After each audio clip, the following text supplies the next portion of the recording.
DD किसान, बदलते भारत की शान।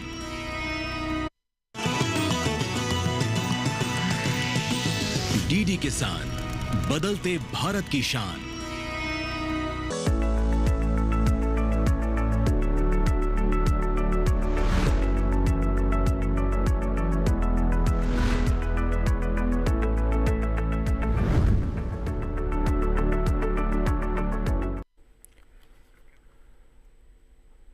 नमस्कार, दूरदर्शन किसान पर देखना शुरू कर चुके हैं आप अपना पसंदीदा कार्यक्रम अपना पशु चिकित्सक, और मैं हूं आपके साथ पुलकित शुक्ला। अपना पशु चिकित्सक एक ऐसा कार्यक्रम जिसके माध्यम से हम अपने पशुपालकों को ये बताते हैं कि कैसे आप अपने पशुधन का बेहतर स्वास्थ्य के रूप से ख्याल रख सकते हैं और उनसे कैसे आप अच्छा उत्पादन ले सकते हैं। हमारा पशुधन कृषि के क्षेत्र में बहुत बड़ी भूमिका निभाता है और हमारे पशुपालकों के जीवन में आजीविका के तौर पर देखा जाए तो उनको एक परस्पर बहुत ही अच्छी तरीके से उनको आजीविका भी प्रदान करते हैं। ऐसे में अपने पशुओं के प्रति हमारे पशुपालकों की जिम्मेदारी बनती है कि उनका सही समय पर सही तरीके से देखभाल करना बहुत आवश्यक होता है, ताकि आपको सही तरीके से लगातार आप उनसे उत्पादन अच्छी से लेते रहें। अपना पशु चिकित्सक कार्यक्रम में हर बार हम आपके पशुओं से जुड़ी हुई अलग अलग विषयों पर चर्चा करते हैं और आपको बताते हैं कि इस विषय से जुड़े हुए आपके कोई भी सवाल हैं तो आप अपने सवाल भी सीधा इस कार्यक्रम से जुड़कर आप अपने सवाल पूछ सकते हैं। आज के इस कार्यक्रम में हम किस विषय पर चर्चा करेंगे, सबसे पहले इस विषय पर नज़र डाल लेते हैं। अपना पशु चिकित्सक कार्यक्रम में आज इस विषय पर हम चर्चा करेंगे, वो विषय रहेगा गर्भावस्था और प्रसव के बाद पशुओं की देखभाल। गर्भावस्था और प्रसव के दौरान अपने पशुओं की देखभाल किस प्रकार से होनी चाहिए, क्या क्या बातें आप ध्यान रख सकते हैं जिससे आपके पशु के उत्पादन क्षमता पर कोई फर्क ना पड़े और आपके पशु आगे चलकर भी स्वस्थ रहें। अब इस विषय से जुड़े हुए आपके कोई भी सवाल हैं या कोई भी आपके मन में संशय है तो आप हमारे टोल फ्री नंबर का इस्तेमाल कर अपना सवाल पूछ सकते हैं। हमारा टोल फ्री नंबर नोट कर लीजिए 1800-1130-60। इसके अलावा 1800-1130-61। फ़ोन करते समय एक चीज़ का विशेष रूप से आप ध्यान रखें कि आपके टेलीविज़न की आवाज़ कम हो और आपके फ़ोन में पर्याप्त नेटवर्क स्थापित हो ताकि एक बेहतर संवाद बनाया जा सके, आपकी समस्या का समाधान सही तरीके से किया जा सके। इसके अलावा आप हमें ईमेल के जरिए भी अपने सवाल भेज सकते हैं। आप हमारी ईमेल आईडी नोट कर सकते हैं। हमारी ईमेल आईडी है ddkisan@apc@gmail.com। इसके साथ ही आज के जो मुख्य मेहमान हैं, जो विशेषकर अतिथि हैं हमारे इस कार्यक्रम में, जो आपकी समस्याओं का समाधान करेंगे, एक बार उनसे भी मैं आपका तारुफ कर देता हूं। डॉक्टर अशोक कुमार जी हमारे साथ स्टूडियो में। सर, आपका बहुत स्वागत है। आप पशु चिकित्सक हैं। तो चर्चा की हम शुरुआत करें। डॉक्टर अशोक कुमार जी, जिस तरीके से आज हम विषय पर चर्चा कर रहे हैं, ये कितना महत्वपूर्ण विषय है और अगर इस विषय को नज़रअंदाज किया जाए तो पशुपालकों को कितना नुकसान हो सकता है? देखिए, ये महत्वपूर्ण बात है कि हम पशुधन जब रखते हैं तो ये आवश्यक है कि हर साल अगर गाय है तो हर साल ब्याती रहे, भैंस है तो 13-14 महीने से ब्याती रहे। अगर गर्भावस्था के दौरान कोई भी दिक्कत आती है तो नेक्स्ट हम संतति नहीं ले पाएंगे और उससे हमें दूध का और नेक्स्ट जो संतान आ रही है उसका लॉस होगा जी। तो इसलिए आवश्यक है कि हम गर्भावस्था के दौरान पशु का पूरा ध्यान रखें। उसमें जो सबसे पहली चीज़ है, हम बात करें उसके खाने पीने से संबंधित, तो जनरली क्या करते हैं कि जब पशु गाभिन होता है और दूध देने में टल जाता है तो हम उनको खाना पीना जो चाटा है वो देना बंद कर देते हैं जी। जबकि बच्चे की जो ग्रोथ होती है वो अंतिम जो तीसरे महीना होता है उसमें सबसे ज़्यादा होती है। तो इसलिए आवश्यक है कि वो उसको खाना पीना दाना सही मात्रा में अंतिम समय तक देते रहें। और एक यहाँ महत्वपूर्ण बात है ध्यान रखने की कि जनरली कुछ गाय ऐसी भी होती हैं, भैंसें ऐसी भी होती हैं जो पूरे अपने कार्यकाल में दूध देती रहती हैं। हालांकि कुछ टल भी जाती हैं लेकिन कुछ दूध देती भी रहती हैं। तो उसमें हमें ये ध्यान रखना है कम से कम हम 1.5 महीने दूध छोड़ें ताकि जो नेक्स्ट टाइम में हमें जो दूध मिले वो पूरी अच्छी मात्रा में मिले और उसमें पशु में रोग भी कम हो। बिल्कुल। तो इसलिए आवश्यक है कि हम अगर चाहते हैं कि हमें रेगुलर पशु ब्याता रहे और अच्छा दूध देता रहे तो गर्भावस्था के दौरान उसकी अच्छी सेहत रखना आवश्यक है जी। तो कुछ एक महत्वपूर्ण बातें डॉक्टर अशोक कुमार जी ने आपको बताई हैं। इसके अलावा कुछ और बारीकियों पर नज़र डालेंगे, लेकिन उससे पहले इस विषय से जुड़ी हुई एक खास रिपोर्ट पर नज़र डाल लेते हैं।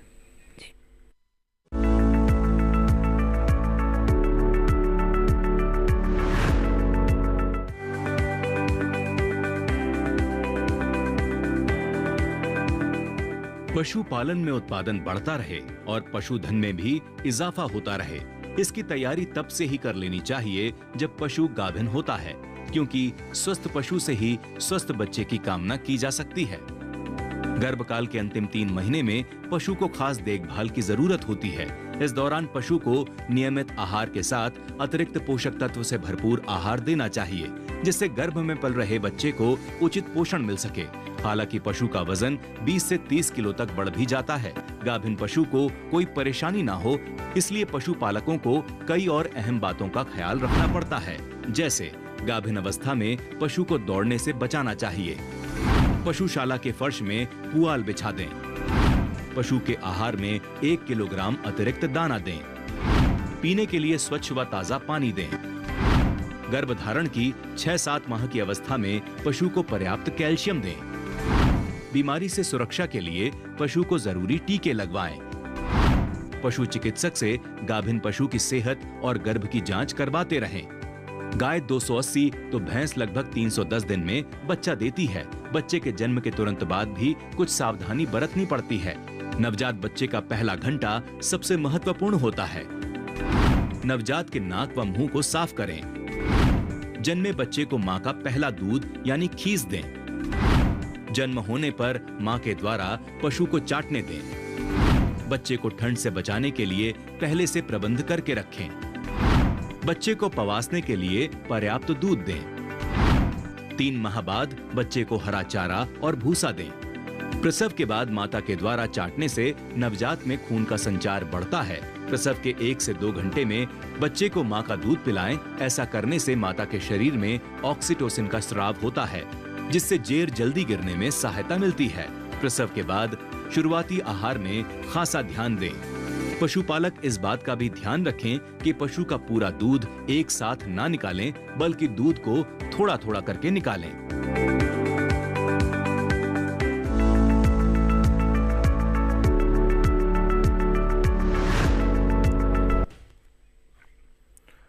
तो रिपोर्ट में हमने देखा, कुछ बारीकियों पर नजर डाली, किस तरीके से आप इन बातों का ध्यान रखकर अपने पशुओं की अच्छी देखभाल कर सकते हैं। फिलहाल एक दर्शक हैं जो फोन लाइन के जरिए हमारे साथ जुड़ गए हैं। विपिन हैं, सागर मध्य प्रदेश से। विपिन जी, आपका स्वागत है, अपना सवाल पूछिए। जी नमस्कार सर। नमस्कार सर मेरे 2 सवाल हैं। पहला सवाल सर मेरा ये था कि हमारी भैंस है गाभिन है, लगभग 7 महीने हो गए हैं और सर उसको नाक से डिस्चार्ज हो रहा है, तो उसके लिए क्या उपाय करना चाहिए? क्योंकि ऐसे में अधिक डोज वाली दवाइयां भी नहीं ले सकते, तो क्या उपचार होना चाहिए और घरेलू उपाय हो तो वो बताएं। और दूसरा सवाल में था सर से कि जब गाभिन के बाद भैंस ब्याह जाती है तो उसके बाद खान पान कैसा रहना चाहिए, क्योंकि हम लोग यहाँ पर हरा चारा का बहुत कम देते हैं।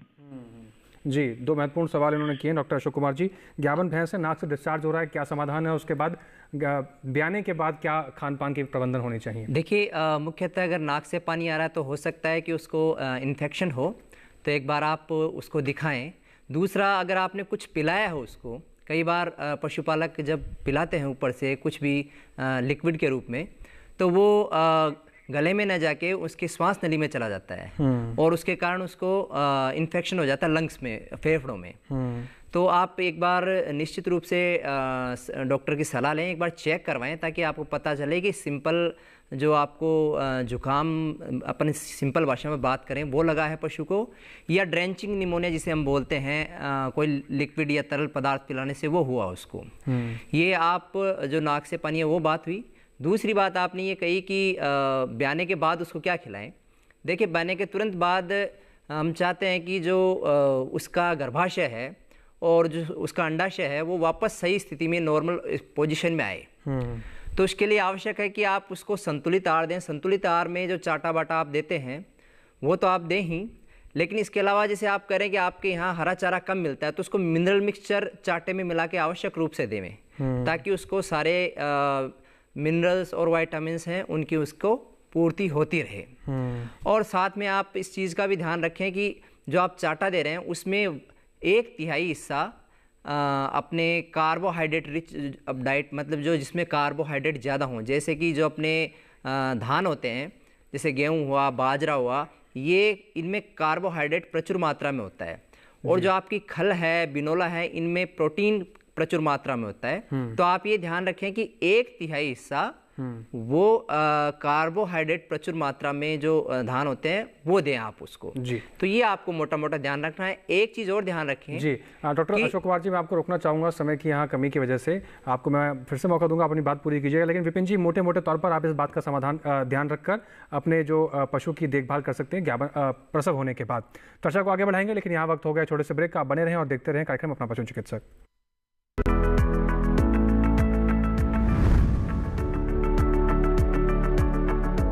आईपीएल बायोलॉजिकल्स फसल को कीड़ों, रोग, दीमक सबसे बचाएगा, बिना आपको ये आपके खेत को नुकसान पहुंचाए। तो अपना आज अच्छा हुआ ना, और साथ ही साथ ये मिट्टी और फसल के स्वास्थ्य का ध्यान भी रखिएगा, यानी अपनों का कल भी अच्छा। मतलब T20 और टेस्ट मैच दोनों में जी। बिल्कुल, आईपीएल बायोलॉजिकल्स यूज करें अपने आज और अपनों के कल के लिए।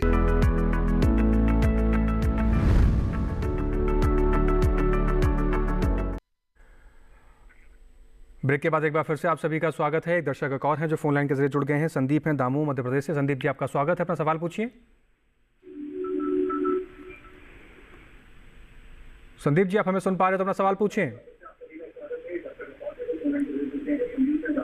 संदीप जी, अपनी टीवी की आवाज आप कम कर लीजिए, आपसे निवेदन है, फिर अपना सवाल पूछिए। हमारी एक गाय है जी। वो लगभग, हेलो जी जी, अपनी टीवी की आवाज कम करके अपना सवाल आवाज आ पूछिए। रही सर? हेलो जी संदीप जी, अपनी टीवी की आवाज कम करिए और अपना सवाल पूछिए। जी सर, हम दमोह मध्य प्रदेश, ये हमारी गाय है सर, वो सर गर्मी पे नहीं आ पा रही है जी।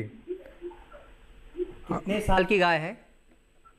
लगभग 2.5-3 साल की हो गई। 2.5-3 साल की हो, पहली बार ही, आज तक कभी भी हीट में नहीं आई है। संदीप जी, क्या इससे पहले आपने, चलिए संपर्क टूट गया है डॉक्टर अशोक कुमार जी। हाँ, तो मैं इस समस्या के बारे में आपको जिक्र करना चाहूँगा। अगर मान लीजिए आपकी गाय 2.5-3 साल की हो गई है और वो हीट में नहीं आ रही है, तो आप उसको संतुलित आहार आवश्यक रूप से दें। क्योंकि जनरली क्या होता है, जब गाय गाभिन नहीं होती है या दूध नहीं दे रही होती है तो उसे चाटा बाटा नहीं दिया जाता। तो आप इसको एक तो चाटा बाटा आवश्यक रूप से दें, भले आप दलिया ही दे दें, बाजरी का दलिया ही दे दें, और उसमें लगभग 40 से 50 ग्राम मिनरल मिक्सचर देवें। तो जब उसको सारे पोषक तत्वों की पूर्ति होगी तो वो हीट में आने लग जाएगी।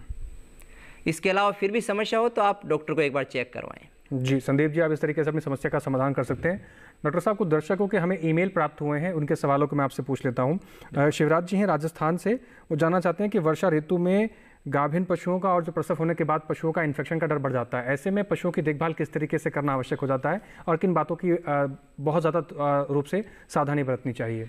देखिए, बारिश के मौसम में जब आप उनको चारा देते हैं, कई बार उखाड़ के देते हैं, तो मिट्टी वगैरह उसके साथ में न जाए, ये आप आवश्यक रूप से ध्यान रखें। और बारिश के मौसम में जो परजीवी हैं उनका संक्रमण का चांस भी बढ़ जाता है।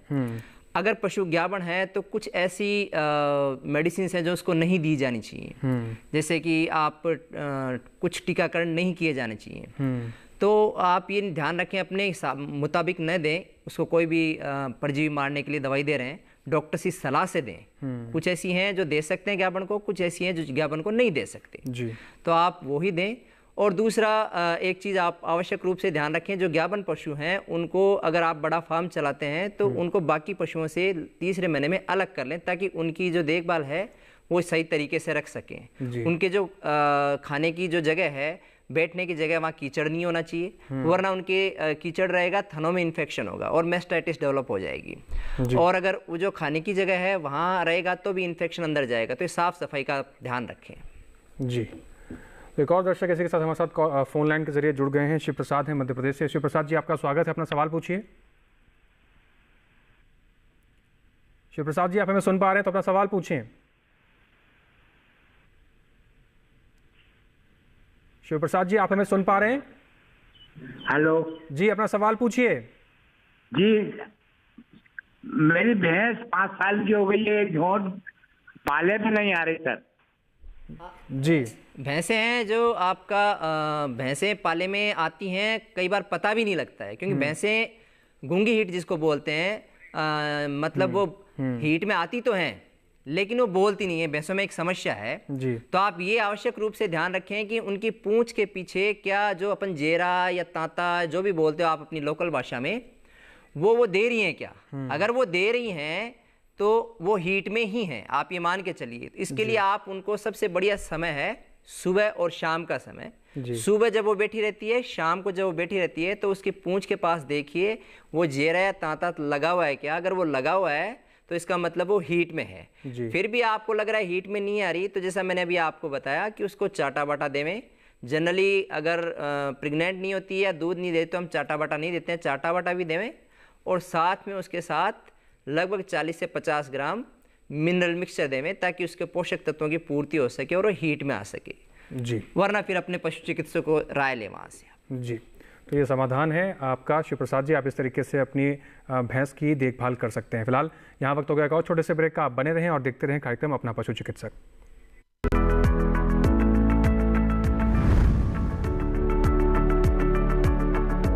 आईपीएल बायोलॉजिकल्स फसल को कीड़ों, रोग, दीमक सबसे बचाएगा, बिना आपको ये आपके खेत को नुकसान पहुंचाए। तो अपना आज अच्छा हुआ ना, और साथ ही साथ ये मिट्टी और फसल के स्वास्थ्य का ध्यान भी रखिएगा, यानी अपनों का कल भी अच्छा। मतलब T20 और टेस्ट मैच दोनों में जी। बिल्कुल, आईपीएल बायोलॉजिकल्स यूज करें अपने आज और अपनों के कल के लिए।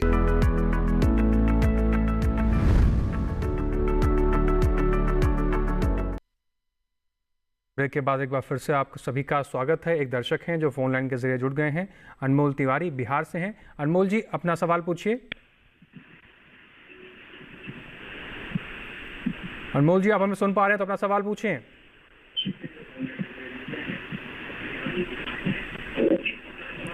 अनमोल जी, मेरा सवाल ये है कि मेरी जो गाय है वो 4 मंथ से। जी हाँ, मैं बोल रहा हूँ, सुनाई दे रहा है? जी जी जी मैं बोल रहा हूँ, सुनाई दे रहा है? अरे सुनाई दे रहा है, पूछिए पूछिए।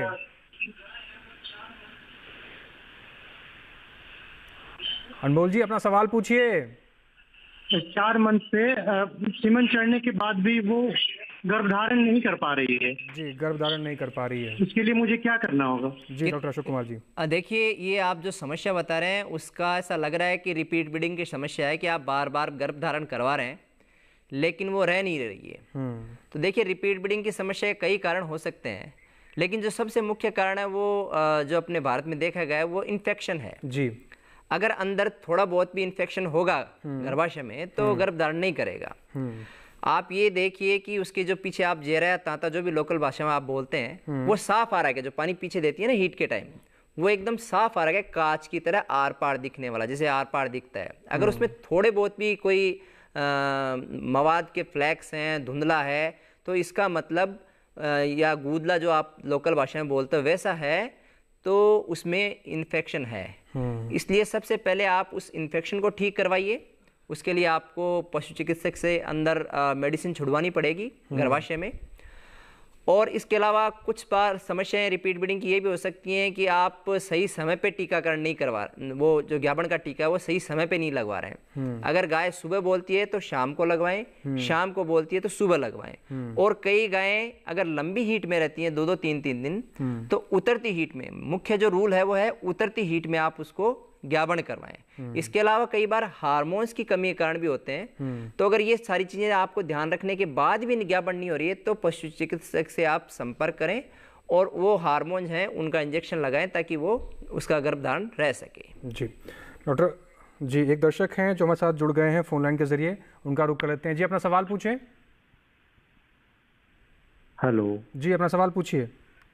लक्ष्मण सर, मेरे को जानकारी ये चाहिए जी कि गिर नस्ल की गाय लाए थे हमने, 4 महीना तो दूध बढ़िया दिया, मगर 4 महीने के बाद आधा दूध हो गया। जी, तो गिर गाय को में समस्या आ रही है कि 4 महीने तक इनको दूध अच्छा मिला। डॉक्टर अशोक कुमार जी, वो अगर पशु ज्ञापन हो जाता है तो उसका दूध गिर जाता है।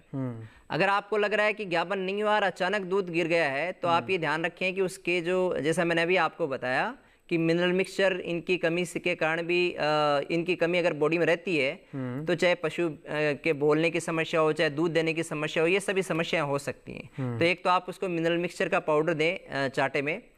दूसरा, दूध बढ़ाने के लिए कुछ गोलियां आती हैं, वो आप पशु चिकित्सक से संपर्क करके वो भी ले सकते हैं। लेकिन अगर पशु ज्ञापन है, ज्ञापन हो चुका है, तो उसका दूध टूटेगा अभी जी। तो लक्ष्मण जी, आपकी समस्या का समाधान डॉक्टर अशोक कुमार जी ने कर दिया है। आगे बढ़ते हैं। डॉक्टर साहब, एक दर्शक हैं जिन्होंने ईमेल के जरिए अपना सवाल पूछा है। अवधेश हैं, लखीमपुर उत्तर प्रदेश से। वो जानना चाहते हैं कि खुले में प्रसव कराना कितना सही रहता है? क्या हम अपने पशु को बंद कमरे में प्रसव कराएं तो ज़्यादा बेटर रहेगा? क्या समाधान है इनका?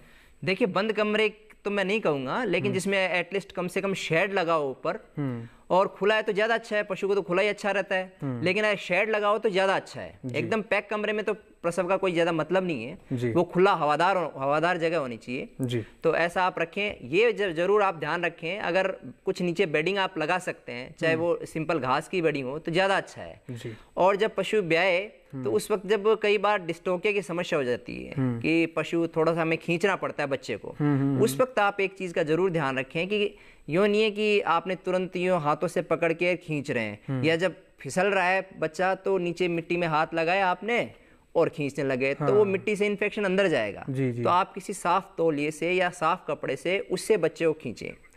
अब फिर कई बार समस्या क्या आती है, बच्चा जब बड़ा होता है तो 2, 3, 4, 5 जने खींचने लग जाते हैं। वो अगर डिस्टोकिया है, बच्चा अगर उसकी पोजीशन सही नहीं है तो वो बाहर नहीं आएगा। इसलिए आवश्यक है कि उसकी पोजीशन सही हो। तो पशु चिकित्सक से एक बार आप राय जरूर कर लें, उनको बुला लें अगर बाहर नहीं आ रहा है। अब बात आती है कितना जोर लगाएं। अगर पशु आप बच्चे को खींच रहे हैं और पशु साथ में खींच रहा है, तो इससे ज्यादा जोर आप नहीं लगाएं। ये मतलब नहीं है कि आप कितना ही जोर लगा दें बच्चे को खींचने के लिए। इन छोटी छोटी चीजों का ध्यान रखें जी। इसी साथ एक और दर्शक हमारे साथ फोन लाइन के जरिए जुड़ गए हैं। यसीन है उत्तर प्रदेश से। जी, अपना सवाल पूछें। अपने टेलीविजन की आवाज कम कर लीजिए, उसके बाद अपना सवाल पूछें। यशवंत जी।